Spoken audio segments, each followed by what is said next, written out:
Hi, I'm Ami Bax, Dr. Ami Bax, Ami Bax. I'm a developmental behavioral pediatrician. I am also the director of the OU Child Study Center. Hi, I'm Dr. Bonnie McBride, Bonnie MC, capital BRIDE. I'm an associate professor in the Department of Developmental and Behavioral Pediatrics with Dr. Bax. I'm also the director of the Oklahoma Autism Center. Okay, so we're just going to go right into questions. What are some helpful strategies for parents of children with special needs who are undergoing school virtually right now? Who would like to start? Well, I think, I get asked this question a lot by parents, and one of the most important things, schedules have changed so much, and for children in general, children with special needs, to try to maintain some consistency in the schedule. A lot of people will ask, oh, well, they don't have to be at school at a certain time in the morning, so maybe we just let them sleep in, keep late nights. But if we can maintain kind of those basic day-to-day routines that we would during a typical school year, that's likely to set children up for success. Dr. McBride, any other thoughts on that? I think I will just echo what Dr. Bax said. Maintaining a consistent schedule is very important for children with disabilities, particularly for children with autism or other disabilities that may impact communication skills, because sometimes having a consistent schedule will give them some idea of what the expectations are for the day. I think there's a lot on parents right now to manage life as well as now their potentially their child's school schedule. So I think making just really trying to set realistic expectations for yourself and for the child in terms of schedules, making sure you alter time that your child's spending learning with time to play outside or to do something recreational that they enjoy, is also really important to think about when you think about your daily schedule. So really altering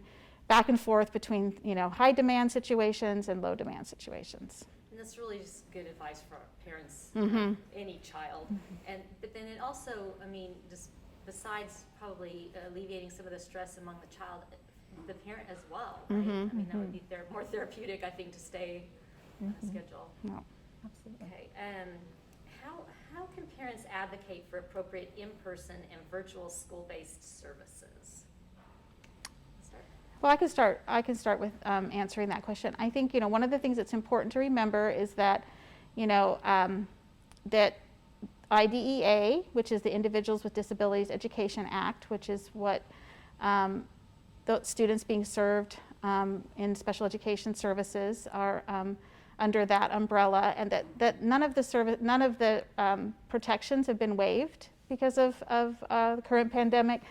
But we also recognize that it's a really unusual time, that schools are really having to do a lot of hard work to try to convert over to virtual platforms. So I think giving ourselves all a little bit of grace is important, and for parents and for parents interacting with their school teams, that we're all, I think, working very, very hard and diligently to try to make this work during this time. So I think keeping that in mind, when you're negotiating and working with your school team, I think prioritizing is really important. Obviously, we're not going to be able to address every skill or every area that might have been easily addressed in a school setting. So, be creative. Think about how can that apply? How can I work on this with my child at home or my youth at home? And how, maybe there'll be some other things that you'll choose to work on that are easier to address in the home environment. Anything to add to that? Yes, and I think to second what Dr. McBride was saying, this will probably look a little different for each and every child with special needs. So for some children, they have less anxiety completing schoolwork at home, and some are thriving and really just establishing those goals of what you want to help them accomplish. This can be a great opportunity to do so. Others are not thriving in the home environment, and advocating, just communicating with the school team, what can we do to seek out opportunities for in-person instruction. Other children, in addition to their developmental disabilities, may have chronic conditions resulting in immunosuppression or reasons they really do need to stay home. So this, again, it can just look pretty different.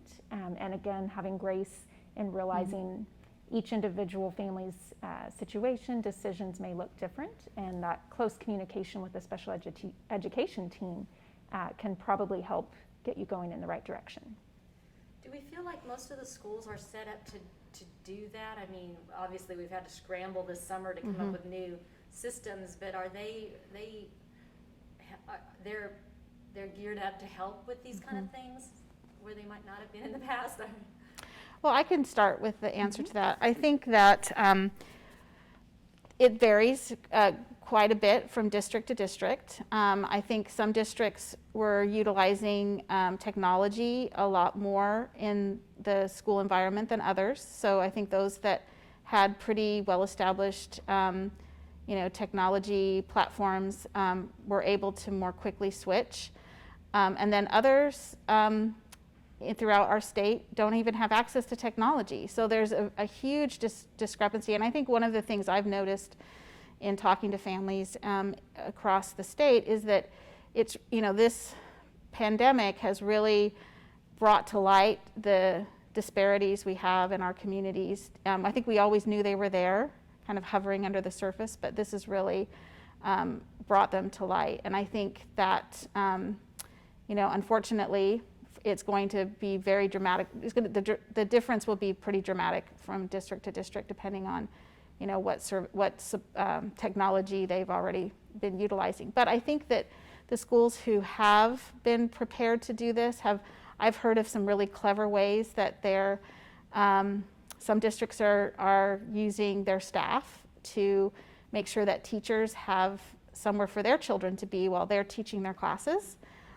So one district is using some of their paraeducator staff to help make sure that the teachers' children are supervised while they're teaching their classes. So those are all things that that districts are having to face in this time. Is like, how do we free up our teachers' time so that they can teach classes? So I think districts, I've been really surprised at how clever and creative some districts have been at trying to meet the needs of their students. So again, there's not one system that's working or that seems to be adopted by all districts. They're all kind of customizing it to their situation. Great. Anything else in that? I think that's pretty good. Let's talk about masks. So, children with special needs, should they be required to wear masks? How best do those decisions to make those decisions with the educational team? I'm sorry, I stumbled over that. Yes, that's the question I think on many people's minds, and it's a great question. 3 months ago, the answer might have been pretty different, but as we've had evidence and information coming out, it really is supporting that masks are effective in reducing transmission of COVID. Nothing's perfect, but they are certainly effective in reducing that transmission. And we also know a little more now about how children do transmit COVID. Luckily, they don't tend to get as sick. Morbidity and mortality are less severe, lower rates for children. So that's great, but they are still transmitting. So the general recommendation would be that most children, we should be encouraging and assisting them in wearing masks. And this should not mean that it's an all or nothing if you can't show up on day one. If your child can't show up on day one with a mask on, then they have to go home. So especially children with special needs, we need to wrap around, support, use a lot of really great strategies that are out there to help children learn and be excited about wearing their masks. So what are some suggestions for helping children with special needs wear a mask? Well, we actually, there are a couple resources that we can give you if you go to the Oklahoma Autism Center website. And also, Dr. Bax, where is the other one? Where else is the wearing a mask tips sheet located?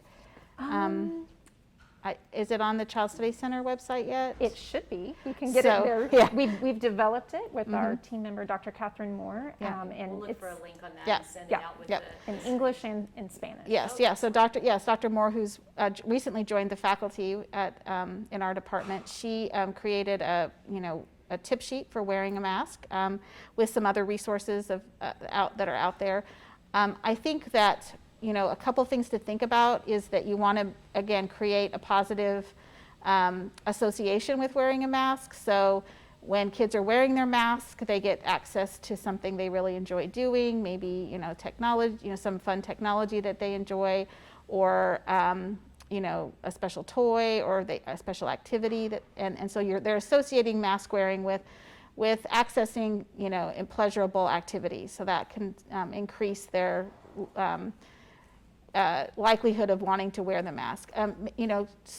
Starting out slow, so for one child it may be 5 minutes that they wear their mask. For some it might be 1 minute, and then they get to take it off and then next time we do it 2 minutes. So gradually increasing the amount of time that you are having the child wear the mask. For kids who have more, who are able to understand, the passage of time a little bit better, you can set up some motivating activities. So when we go to the store, we can, you have to wear your mask, but when we're done at the store, you can have pick a special treat, or have we can go get an ice cream or something, so that there's some kind of a reward after, going somewhere where they need to be wearing their mask. I think those are all strategies that can be used in a school setting as well, very successfully. I think also really thinking about when is it critical that the child wear the mask, instead of assuming the child's going to be able to just wear it all day. I think that's just really difficult for all kids right now. But really thinking about when is it critical they wear it, and require mask wearing then, but then allow them to take it off at times where it's not as critical. So where you can physically distance, or you're outside, things like that. So. Are there some disorders that children might, like if a child has ASD, so would something like that might be stressful to that child, or?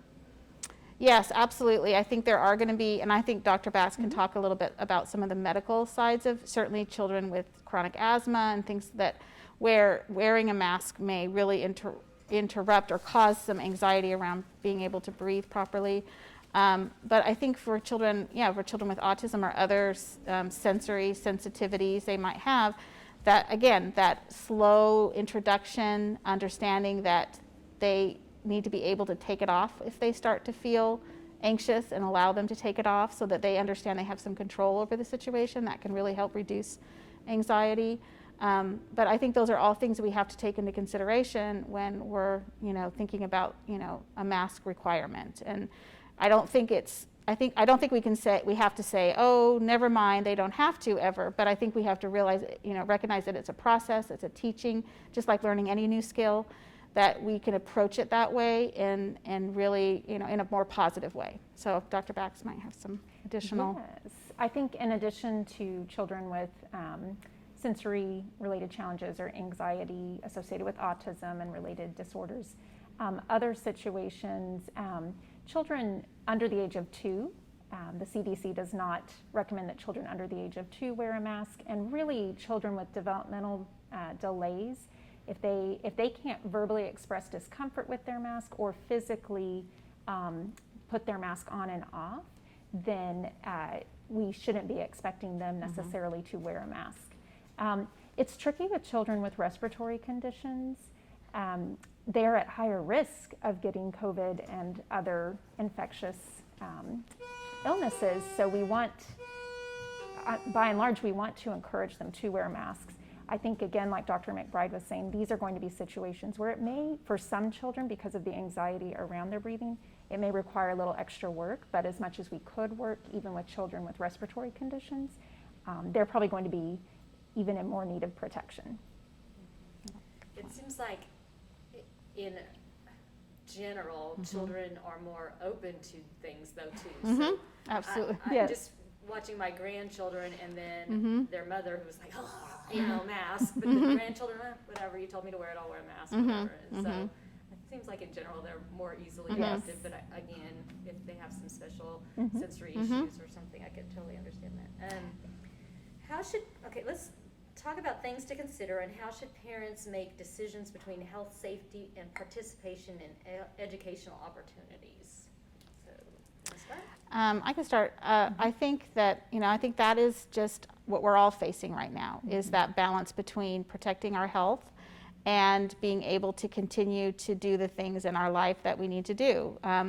And so for kids, that's going to school and getting an education. And I think that, we don't know at this point what kind of, where we're going to be when this is over in terms of students and how much learning time they've lost or ground that they've lost. I think that's something we're going to have to assess when we're able to go back to whatever our normal is going to be after this.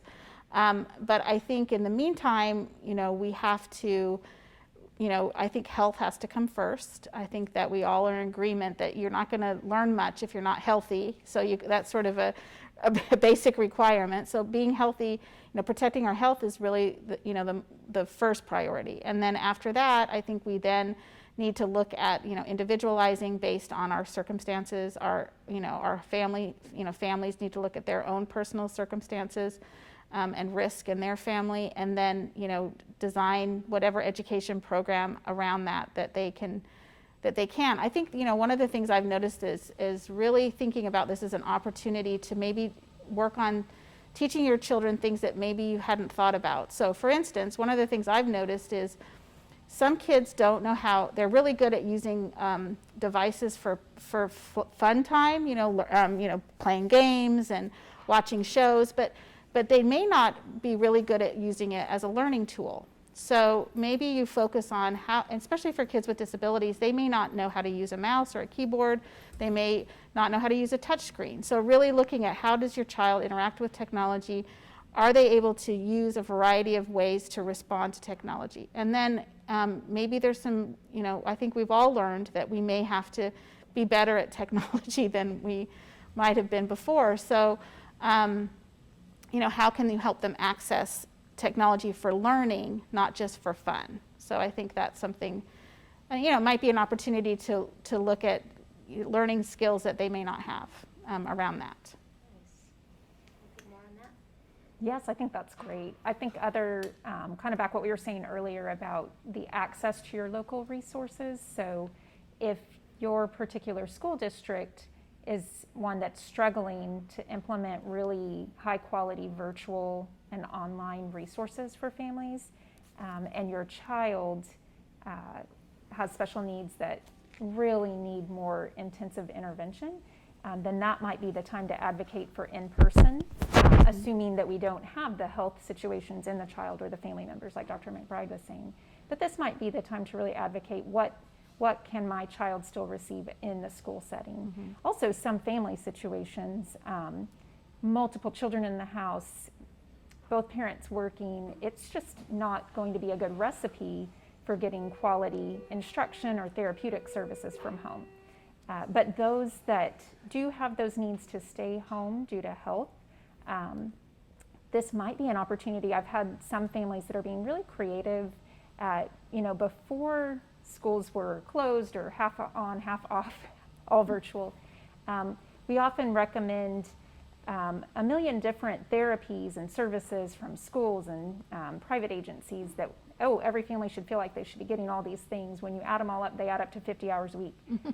And so no one can be expected to do that, but this might actually be a time. There's a few families that are saying, I can't get what my child needs through school right now, but man, that intensive applied behavioral analysis therapy that takes several hours a week, maybe right now, that's where we focus to build our child's social communication and behavior. Mm-hmm. And we wouldn't have that opportunity when they're in full-fledged school, which they also need mm-hmm. when the moment's right. Right. Mm-hmm. Great. Good point. And for parents who are homeschooling, which is mm-hmm. different than virtual mm-hmm. in some ways. So they were asking, should a person tailor should a person tailor their child's homeschooling based on their diagnosis? So if there were mm-hmm. a special needs situation. Dr. McBride, do you want to? Sure, I'll take a stab at that. I think that There are going to be some areas of skill development that will directly relate to their diagnosis or their label.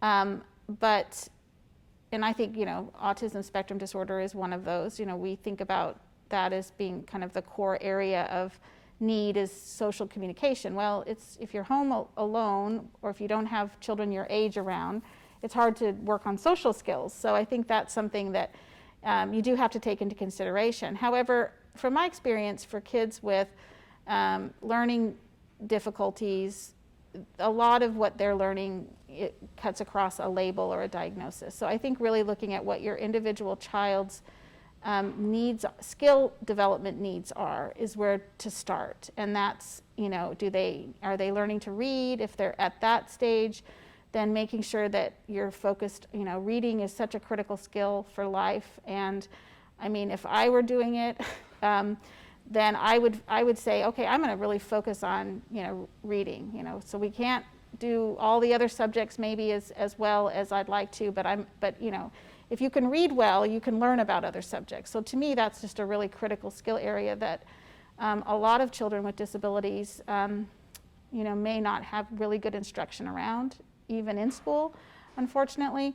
But I think that, that's something that there's a lot of online programs or web-based teaching programs that do a really good job at teaching kind of some of those core skills. So this is a time to kind of explore maybe looking at accessing some of those. But I do think, really focusing on what your child's needs are is really the way to go rather than their diagnosis, but in general. I don't know if Dr. Bax might have a couple other comments about that, or no? Spot on. So are there places that parents can go to get help? Are there some online resources or support groups or both? Or what do you recommend? Well, I would first, I've said it a few times, but I would say first step is to reach out to the child's individual education program team, IEP team, because some parents aren't even aware, they're aware the team exists, but they're not aware of the extent to which that team can really help and wants to help right now. And so I think that's step one, is reach out and have good, frequent communication with your IEP team to see what the options are for what your child can receive. If a family feels like we're just not getting my child's needs met the way I think we should, then that's where there are some resources. The Oklahoma Parent Center is a great resource available in every state. Ours is called the Oklahoma Parent Center, but every state has one. And they are there to help support parents around their children's rights to special education. Talk with them, here's what your child has rights to, and here are some strategies for advocating with the school about that. Dr. McBride, any other? I think one of the things that's happened is there's just been a barrage of online resources that have been put out there, which is in some ways a good thing. I know personally it gets overwhelming sometimes. Where do you start? What's credible? So I think there are some reliable sources to go to first to look for, and we can share some of those websites. Locally, I think the State Department of Education, they have, the special ed department has a great website that has a lot of links on it to, very, evidence-based resources for special education services, different approaches, different strategies. There's also, like I said, the Oklahoma Autism Center. We have strategies on there. We have little short webinars about how to set up, a learning environment in your home, some tips about that. There's the Autism Network, which is located on campus here. So there's a lot of other, there's local resources, and then there's a lot of national resources that some of them are autism specific, some of them are more general to, other diagnoses or just in general kids with intellectual disabilities. There's some advocacy sites that have great resources. So I think there's a lot. I think going to kind of starting with what is going to, like the State Department of Education's website, that is going to have credible information, and then kind of from there you work your way out to look for potential resources. I think parents that have to create activities for their kids at home, I mean, you know, Pinterest. That's what all the teachers that work for me, they all use Pinterest to get ideas for fun activities to do with kids. So, I mean, I think there's, you know, it's more wading through the amount of information that I think is a challenge. That's great. So we will send, let me say it loud enough I can hear, we'll send out some links with this at the end in an hour or so. So if you guys could share those with me, that'd be great. Absolutely. Is there anything that we need to add? I was going to add one more resource that I just thought of as Dr. McBride was talking.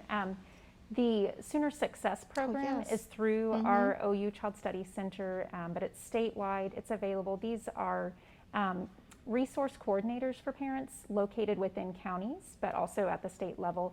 And they are available to help assist families of children with special needs. They can help with school-based service advocacy, community, connecting you to therapies, financial resources, signing up for SSI, DDSD, and then respite, which we know is still really important. Probably looks a little different right now during COVID, but still very important for families. So that's another one we can give you the information that we think would be really helpful for families. Yes, absolutely. All right. All right. Okay. Thank you. Thank you.